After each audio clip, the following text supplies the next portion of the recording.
This is Geek News Central. My name is Todd Cochran, coming to you from the new media production studio. Oh.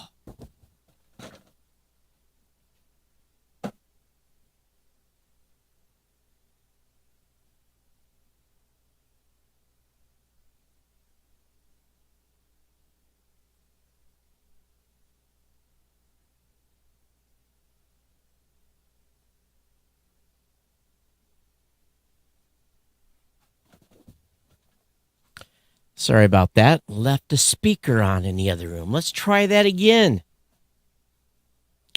This is Geek News Central. My name is Todd Cochran, coming to you from the new media production studio. The lead stories are Starlink just ruined the service. NASA is going to launch a flying saucer. Mastodon climbs to 1 million users.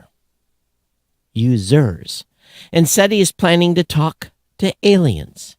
I want to welcome you to episode 1631 of the Geek News Central podcast for Monday, November 7th. This show is sponsored in part by GoDaddy.com and listeners just like you. Great deals from GoDaddy can be found at geeknewscentral.com/GoDaddy.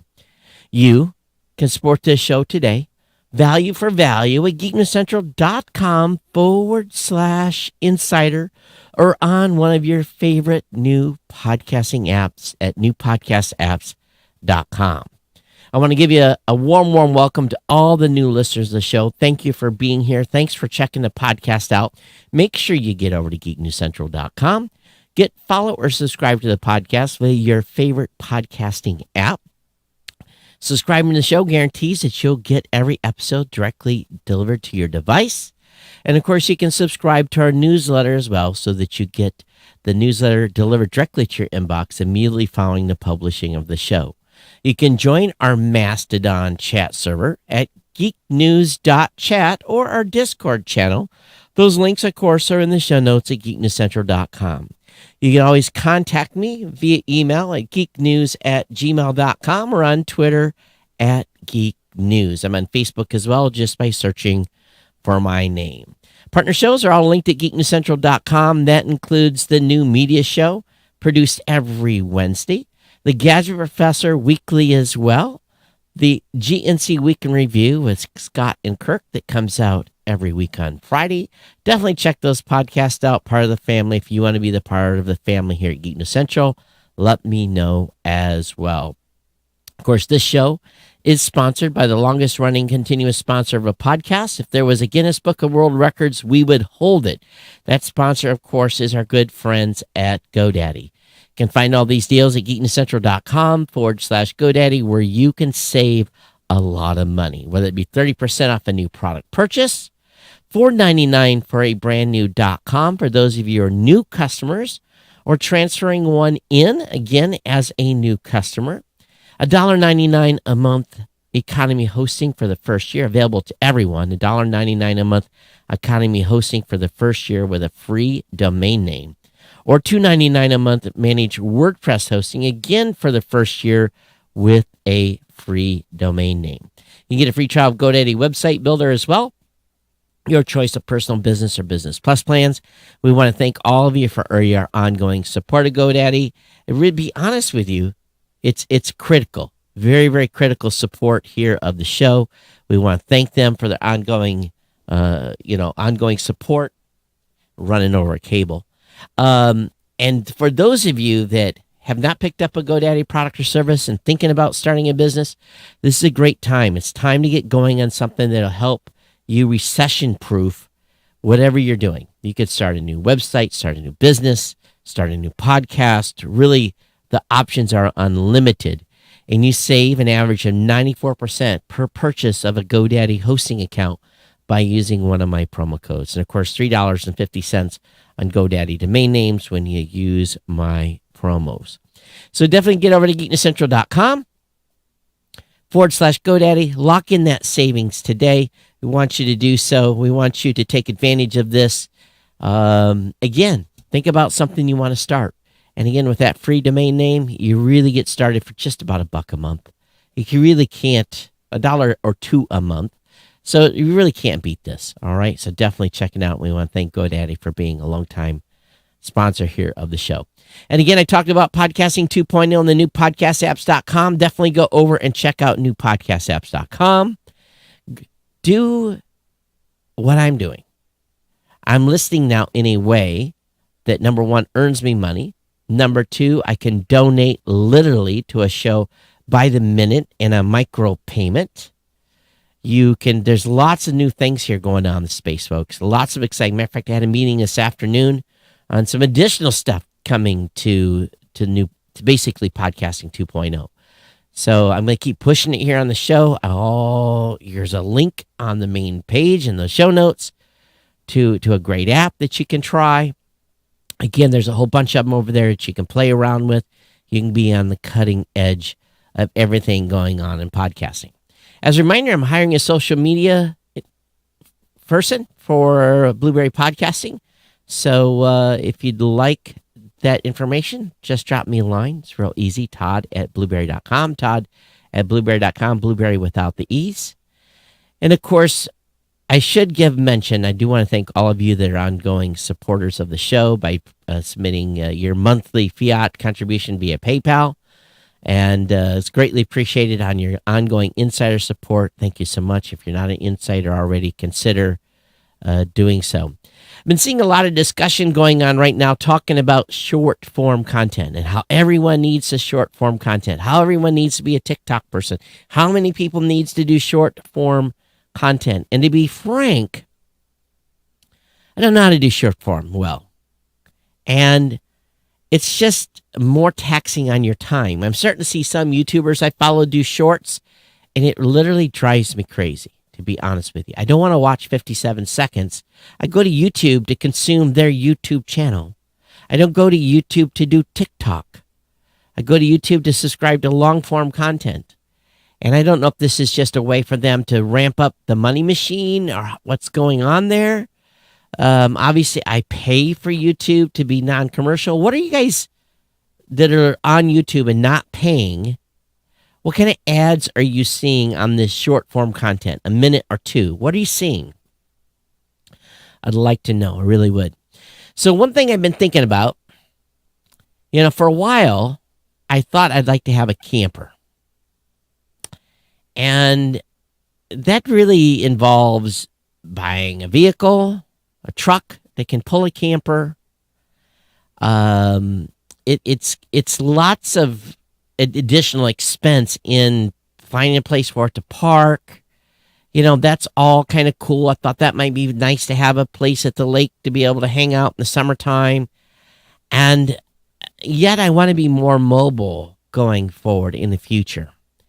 And I've really been thinking about this whole opportunity now with what they term van life. And I've been looking at vans that people have made out of panel trucks, old FedEx vehicles, converted them into their own van life build. And these folks typically take a year, maybe 15, 16 months to build their vehicle. And I'm not that I'm mechanically inclined. I have no doubt that I'd be able to build one. But I'm just, I'm thinking, okay, so I got to go find a panel van. Make sure it's got, not too many miles on it. Make sure it's in good mechanical condition. And then spend money to do a conversion.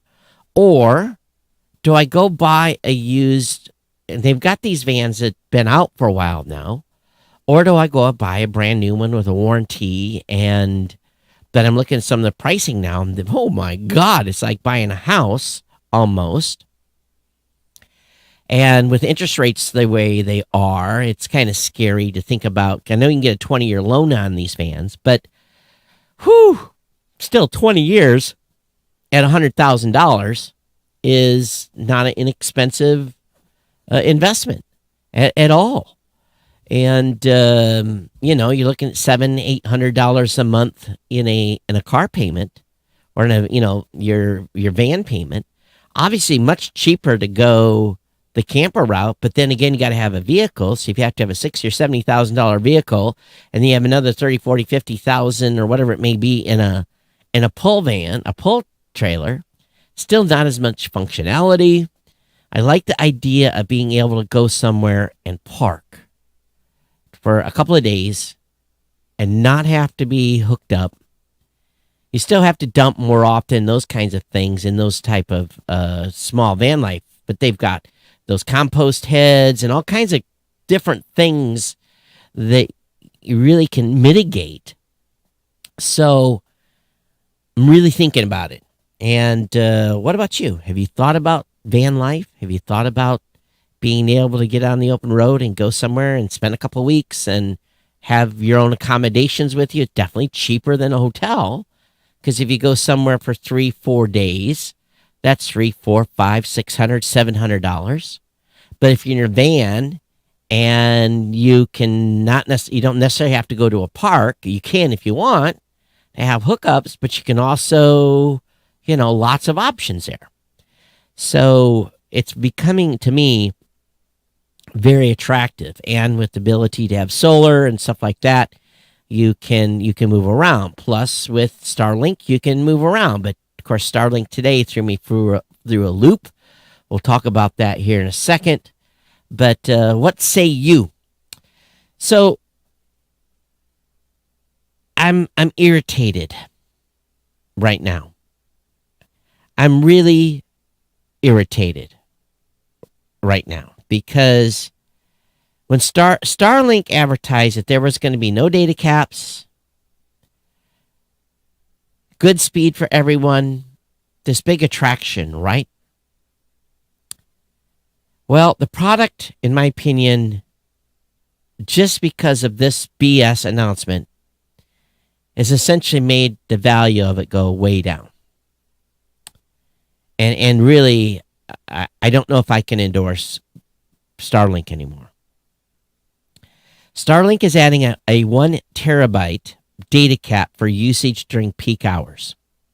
You'll have to pay a premium if you want guaranteed performance. So, a terabyte of data is not that much, to be kind of frank. It's not that much at all. So they're instituting this 1 terabyte priority access monthly cap for data users between 7 a.m. and 11 p.m. That's what they consider peak hours, beginning in the summer. And cross that limit, and you'll need to spend the rest of the month relegated to what they're calling basic access. It's like with some phone carriers where they deprioritize your data when the network is busy. But you can buy full performance around the clock. You just have to pay 25 cents a gigabyte for priority data. It would cost you another $250 to get an extra terabyte of data.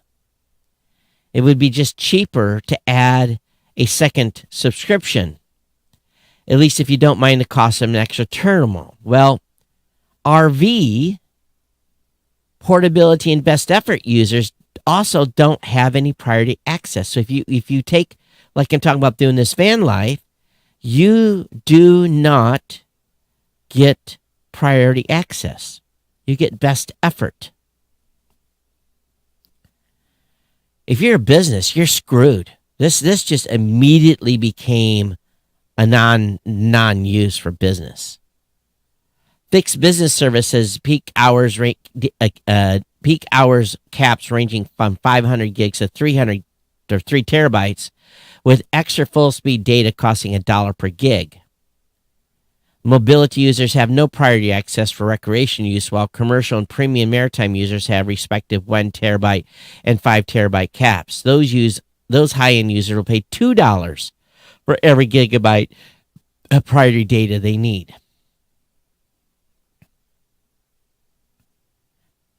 Now, they provided some links into Starlink. And for residential service, priority access, each service plan is allocated a certain amount of data for this is new. This was not in here before. This is a change of terms. Each service plan is allocated a certain amount of data for priority access each month. Priority access data is given precedent over the basic access data in the Starlink network. And they have now these Starlink specifications. After your priority access is exhausted, you continue to have an unlimited amount of basic access for the remainder of your billing cycle. For residential, it's 7 to 11. Basic access impact. Listen to this. In times of network congestion, users with basic access may experience slower speeds and reduced performance compared to priority access, which may result in degradation or unavailability of certain third-party services or applications. Bandwidth-intensive applications, such as streaming videos, are most likely to be impacted. Importantly, in areas that are uncongested or at times of low usage, users should not notice any difference in performance between priority and basic access during normal use. So I said, okay, wow. So now you've got a listing of a performance package. So this is new. Haven't been seen before. Expected download speed for standard is 20 to 100 megs with 5 to 15 up. Business, expected downloads 40 to 220 with 8 to 25 up. Best effort RV is 5 to 50 down, 2 to 10 up. I thought, this is interesting. So that is what they think is going to be the normal performance. But when I looked at further down, where was this page at? Let me see if I can find it. Because they listed something for business. Now listen to this. For business fix, data rate after priority access is exhausted. Now listen to this. For business plans, data rate after priority access exhausted, 1 meg down, 1 meg up. So businesses that are using this are screwed. And they are only going to get, they can pay, I guess, 500, 1,000, or 3,000, or 3 terabytes. So the service plan, they have 3 service plans for business. And again, RV, portability, and best effort, priority access not available. So again, 1 meg down, 1 meg up for businesses after so their businesses are going to get screwed here. Mobility, which I'm assuming is RV, portability, and best effort says. So it's kind of a gray area here. So if I'm looking at this now, and I'm looking at mobiles again, it's a little, for residential, it's very clear, but they don't say what they expect. They're just going to throttle you after you use your terabyte. So I logged into my account today, and lo and behold, for the first time ever, I see data usage information. So on November 2nd, I used 34 gigs during peak, 3.3 off. On 11/3, I used 10 gigs and 3.5. On 11/4, which was Friday when I worked from home, was 62 gigs down, 3.7 up. Saturday was 15 gigs, 3. Sunday was 23 gigs and 1.3. So if you think about this, and I'm used 144 gigs here in the first 5 days. If I use less than 33 gigs a day, I will stay under the 1 terabyte cap. And that to me is beyond irritating at this point, because I had fully planned on at some point potentially pulling the plug here and just working from home in my residential service. But that's not going to be possible if this is the way it's going to be going forward. Now, here's the crazy thing. It would be cheaper to buy a second terminal and pay for a second service than it would be to pay 25 cents per gig for overage. How much overage? I don't know. I'm going to have to be watching this. But now I go from having a service that was promised to have no data caps to now having data caps and being regulated to slower internet. Now, I didn't know about this until today, but yesterday I did a speed test, and I actually took a screenshot of it because I was astounded. The price, the speed was back up. It'd been down, and I had 257 down and 18 up yesterday. That, to me, is the best speed test I've ever gotten on Starlink. 257 down, 18 up. I was blown away at that speed. And I thought, oh, they've got more satellites up. Things are better for my area. Well, now what I'm going to have to do is make sure any computers I have at the house are definitely have all auto updates set to take place after 11 p.m. Have to do it. So I'm going to have to start thinking about now data usage. Some of my streaming cameras I'm going to have to deactivate from recording because it looks like I'm using about 10 to 15 gigs a day just in normal data traffic when I'm not at home. And then a little streaming at night. So, I don't know. This just really, really, really irritates the living crap out of me, to be quite frank. So, I guess I am kind of surprised because that was not the promise of what the service was supposed to be. So those of you thinking about Starlink, understand that there is going to be those, once again, those of us in rural America get screwed. Again, screwed.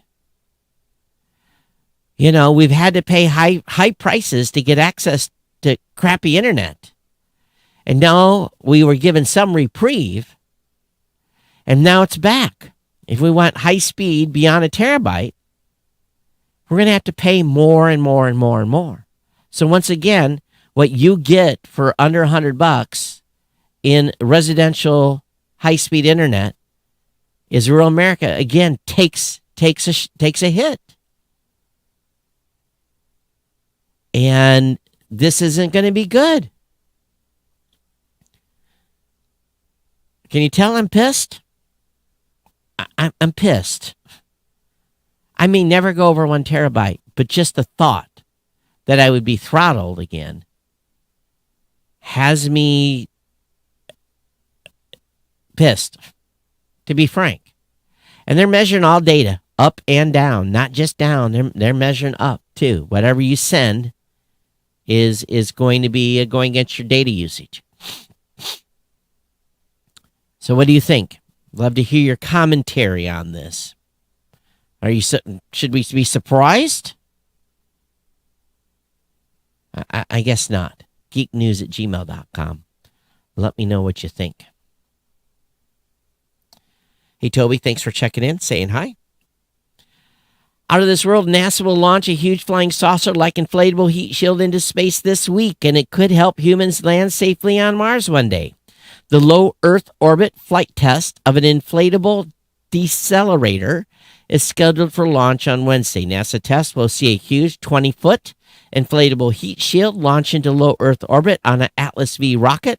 Once it reaches low Earth orbit, the heat shield will inflate before descending back to the Earth's surface. So I don't know if it's going to be attached to the rocket or what. But I guess they're going to, I'm assuming, and it doesn't say, okay, once the JPSS-2 reaches orbit, the heat shield will inflate and be put on a re-entry trajectory. If the test is successful, it could prove crucial in helping NASA reach its ambitious goals of launching humans to the planet. So I guess it's going to stay attached, I'm assuming. Now, let me see what it's going to do. Is it going to stay attached? Oh, no, they're going to let it go. And I don't understand why they don't keep it attached to the platform that's launching it. They got a little demo video here of this. I don't understand why they wouldn't. Isn't it okay? I guess the first test is just to test to see if it's going to work. But I would hope that it seems like they would have kept this attached to the rocket. Isn't that the goal, is to protect the rocket on the way in? Maybe that's round 2. I don't know. But I'm sure there'll be some video of this. I'm still irritated about Starlink. Boosted by the Twitter drama, Mastodon reaches 1 million active monthly users. And boy, some of you have actually decided to come over and set up accounts on geeknews.chat. We've had an influx of people. They haven't been posting yet. So are you guys just kind of hanging out and experimenting? Don't know. But come over to geeknews.chat. If you're not happy with what's going on in Twitter, set up an account over there and see what's going on in the Fediverse.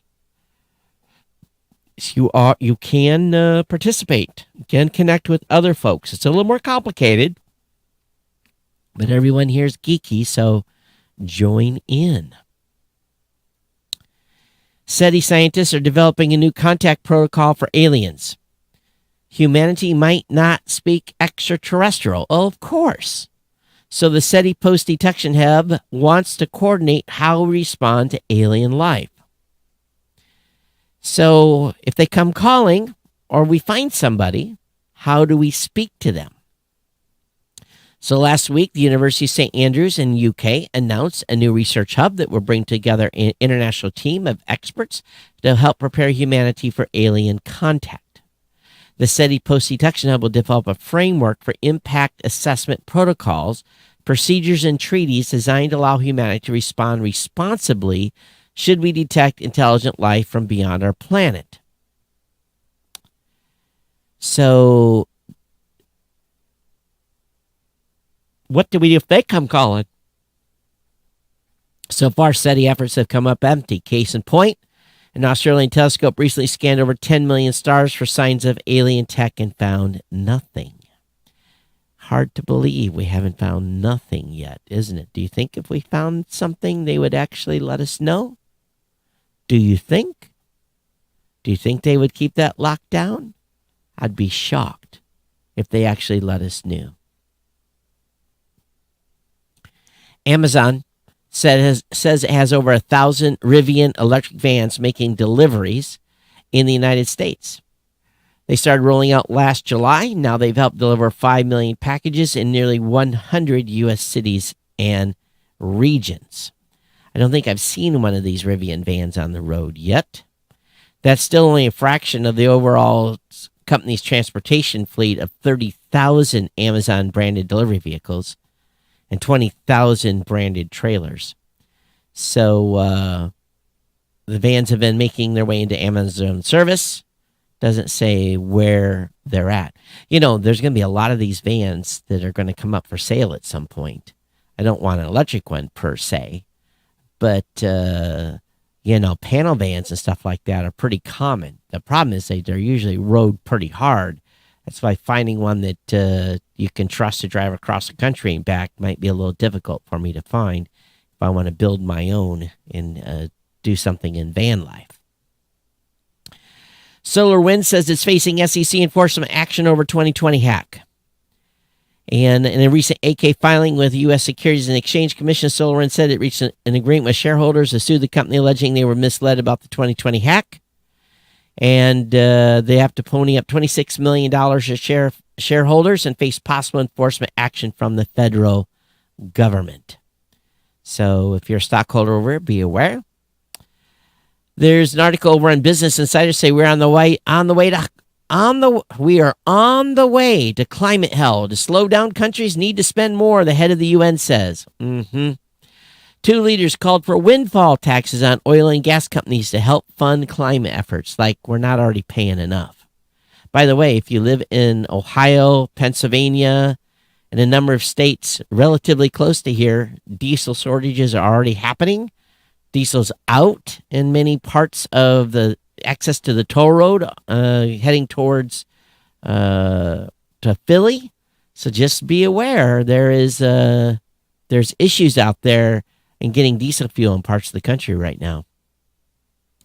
The past 8 years on track supposedly to be the warmest on record, at least since we've been measuring, right? This is an article over in Business Insider. So I think we have to worry about staying warm this winter, let alone worrying about giving additional tax to companies over climate change. The electric Hummer will have a $4,000 e-bike counterpart that's just as crazily priced. $4,000 for an e-bike? That's a lot of money for an e-bike. Are they really that expensive? I don't think they're that expensive.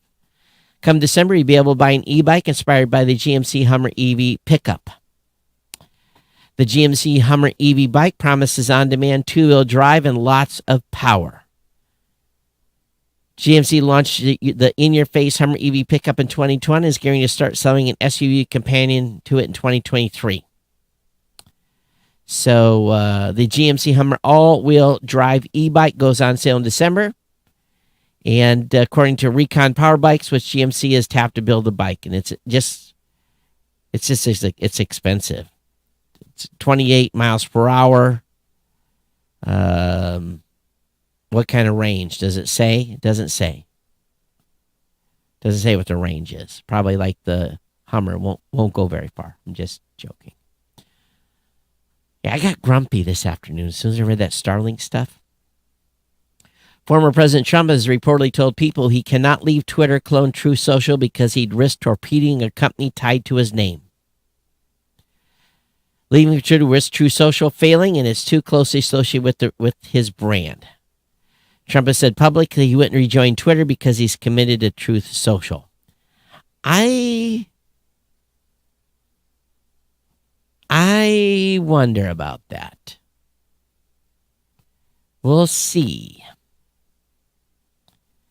An SEC filing by the SPAC Digital World Acquisition Group revealed earlier this year that Trump had agreed to post first on Truth Social and that he wouldn't on other platforms for 6 hours after the initial Truth Social post. It didn't apply to political messaging, though, so any post about a potential 2024 presidential campaign could theoretically be posted on other platforms at the same time. Of course, Twitter and Meta banned Trump after the January 6th event. So we'll see if Elon allows the President Trump back on the platform. I think probably with time he will. But it's been very entertaining watching what's been going on over at Twitter. Also, Apple is reportedly working to simplify its Hey SIRI trigger phrase to just SIRI. So these things are already listing too much as it is. But anyway, trying to shorten it, make it easier so you don't have to say two words, you can say one. Travel app Hopper has raised $96 million from Capital One to double down on social commerce. And travel booking startup Hopper got that extra money. They've raised a total of $740 million at this point. The fresh cash will be put towards several efforts. Only several? It's crazy. $96 million. I can't even imagine what I would do with that kind of money in the podcast space. I really couldn't. All right. A 56-foot asteroid is hurtling towards Earth today. NASA has issued a warning.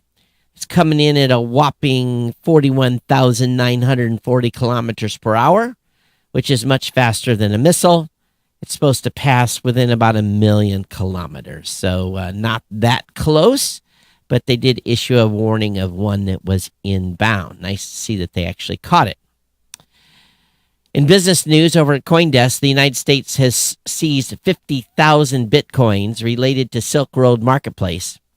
The Bitcoin, which was obtained in 2012 and which has a value of $3.36 billion when it was discovered in November, is now worth $1.04 billion. So they could have sold it and made some money. Damian Williams, U.S. Attorney for Southern District of New York, said Monday that the 50,676 Bitcoins related to the darknet marketplace Silk Road has been seized. In the Silk Road case, the coins were found at an address in Georgia connected with James Zong. The Fed also found $661,000 in cash, as well as various precious metals. And he had pled guilty to committing wire fraud in 2012. So, is he still in jail? 2014, U.S. Marshals auctioned off several tranches of seized Bitcoin, with 50,000 codes being sold for $20 million, followed by 30,000 coin auction a few months later. They should have held on to that stuff, right? And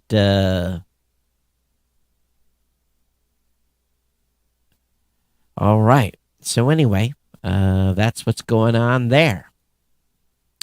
Microsoft has hit the switch on password-free smartphone authentication. By doing so, it ties up security loose ends for businesses who find the BYOD convenient but insecure. BYOD is bring your own device. At its Ignite 22 event last month, Microsoft announced the generability of an Azure Active Director certificate-based authentication, addressing a component the Biden administration executive orders last year to strengthen U.S. cybersecurity. Microsoft's now offering a public preview of Azure AD on devices running Apple iOS and Android that uses certificates on Yubico's YubiKey hardware security key. I like YubiKey a lot. The authentication is based on certificates rather than passwords. Microsoft, along with others, including Apple and Google, is pushing passwordless authentication AMs to fend off phishing attacks designed to get around multi-factor authentication. So we'll see here when we see broader rollout of this. Department of Energy supercomputing centers have gotten a $1.5 billion boost from the administration. The U.S. government is opening its purse strings as China eats America's former lead. And I've heard some reports recently that the U.S. nuclear capacity is now being outpaced by China in sophistication. It's not surprising. But according to DOE, the $1.5 billion infusion makes up for decades of underfunding, with the department which has hamstrung research in America's national labs in energy and nuclear tech, in addition to eroding nation's technical edge over rival nations like China and Russia. You consider how much money China is spending right now.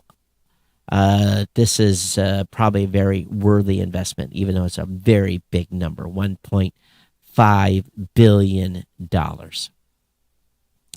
If you're an audiophile, Devilet's first portable speaker cost a mighty $790. The company says it'll offer big sound despite its small size.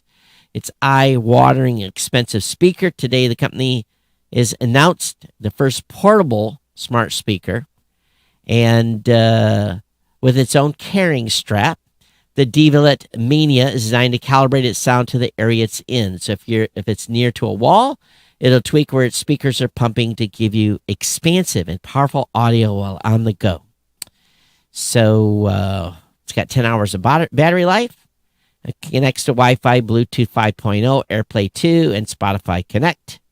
790 big ones. You've been in a data breach? Well, the folks over at makeuseof.com have some suggestions for you what to do after a data breach and things you should watch for.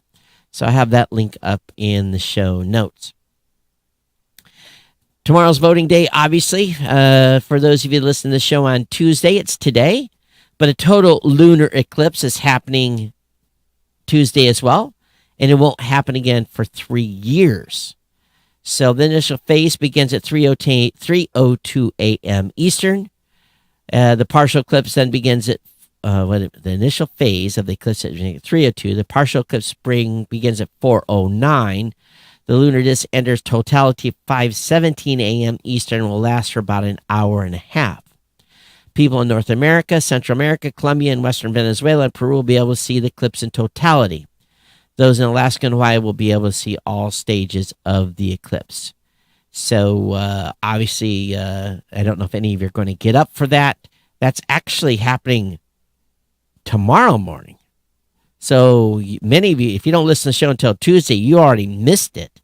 So it's happening tonight, very early hours of tonight.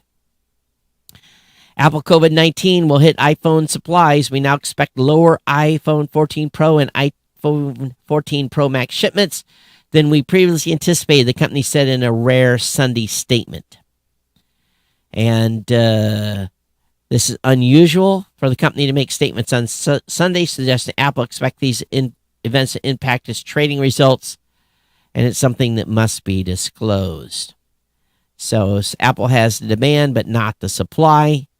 And again, quote unquote, supposed COVID issues in manufacturing COVID in China, which we talked about before. Airbnb, I've looked at some Airbnbs recently for some things I was considering doing. And the price for an Airbnb is not that impressive anymore as compared to hotel prices. Airbnb now will soon let you search by total price to avoid the hidden cleaning fees, which is a big whack. Sometimes the cleaning fees can be $200 or $300, and there's a huge number of rules that you have to do to not get hit with bigger fees. Airbnb has got, in my opinion, has issues. And I guess that's why so many Airbnb listings have been converted into not being non-Airbnb anymore, and now are being put into long-term rentals. So a full breakdown of service fees, discounts, and taxes will also be made available. Total price of accommodations will be prioritized over nightly rates. The highest quality rooms with the best total price will rank higher. We started to see an affordable alternative to hotels. Well, it's not alternative. I'm not seeing good alternatives right now. Airbnb itself addressed the issue of cleaning fee transparency back in May and promised to conduct a comprehensive review of fees by last year, but that's a long delay for this. And again, this transparent pricing toggle is set to roll out in December of 2022. Meta is preparing to notify employees of large-scale layoffs. That link is to an article actually on Geek News Central ourselves that our own Jen Thorpe wrote. So definitely check that out. So the New York Times report made plans to lay off employees this week. 3 people with knowledge of the situation that adding the job cuts were set to be most significant at the company since it was founded in 2004. Probably do like Twitter did, said 90 days. Because these big companies are under rules in many of these states that they work in that they have to announce, like 90 days before it happens. California and New York primarily. So Meta has 87,314 employees at the end of September, up 28% from a year ago. So it looks like there's going to be probably a big, big whack. Meta has been struggling financially for months and has been increasingly clamping down on cost. So WhatsApp and Messenger spent billions of dollars on the emerging technology of the metaverse, an immersive online world, just as the global economy slowed. Metaverse, come on. And it's hard to believe they're spending that much money on WhatsApp. Really? It's just a messaging app. And, of course, some Twitter news. Musk says Twitter needs to become the most accurate source of information about the world, but critics found out a now-deleted tweet he shared about Pelosi. Well, NBC also deleted some stuff about Pelosi, too, or Pelosi's husband. Elon Musk says Twitter will permanently ban users that impersonate accounts. Basically, you have to say that you are a parody account. Any name of change at all will cause temporary loss of the verified check mark. Isn't that interesting? This move comes after several verified blue check users changed their accounts to impersonate Musk himself. Twitter appears to ban comedian Kathy Griffin for impersonating Musk, at least temporarily, after she used his name and image in her own verified Twitter account. Other verified accounts impersonating Musk, including Jeps Jacks, also appears to have been kicked off the site. Prior to Musk's takeover, Twitter rules already state that users may not impersonate individuals, groups, or organizations, and mislead, confuse, or deceive others, not use a fake identity in a manner that disrupts the experience of users on Twitter. Parody accounts are required to say so in both their accounts and bio. Consequences include profile moderation, temporary suspension, and permanent suspension. So it was already a rule that was in place since 2017. Read the rules. That's how people got kicked off initially. It's how the president got kicked off. It's not following the rules. And more interestingly here, a few days ago, Twitter co-founder Dorsey apologized for growing the company too quickly in the wake of mass layoffs. So he said, I grew it too quick. And so anyway, 983 employees in California were laid off. Of course, everyone exit was offered 3 months of severance, which is 50% more than legally required, according to Twitter. And anyway, there we go. All right, ladies and gentlemen, if you got a comment about the show, geeknews@gmail.com, geeknews@gmail.com. Let me know what you think about the Starlink dilemma. I think I'm going to be okay initially, but my sister, she may be in a different situation with all her kids and usage. They may go over that 1 terabyte, so we'll find out in December what this really looks like when we go over that usage limit. It'll still work, but it may be not as fast. And maybe we'll be in an area that there isn't as high of density of users, so maybe we won't be impacted as much, but who knows? Time will tell. But again, if you have a comment, geeknews@gmail.com, geeknews@gmail.com. It's been my pleasure to bring you the podcast. I'll be back with you again Thursday. And keep me up to date on everything that's going on with you. And again, another show on Thursday. Thank you so much for being here. It's been my pleasure to bring you the podcast. And I'm having trouble here recently. Maybe if I go to this view and turn that off, maybe I can do this. I don't know. Let's see if I can. Can I bring this in? Nope, that didn't work. Can I go to fade to black? Nope, that don't work. Let me go this way. Go to fade to black. Nope, I guess you just have to see me as I go off screen. All right, everyone, thanks for being here. We'll see you next time, everyone. Take care. Be safe. All right. Bye-bye.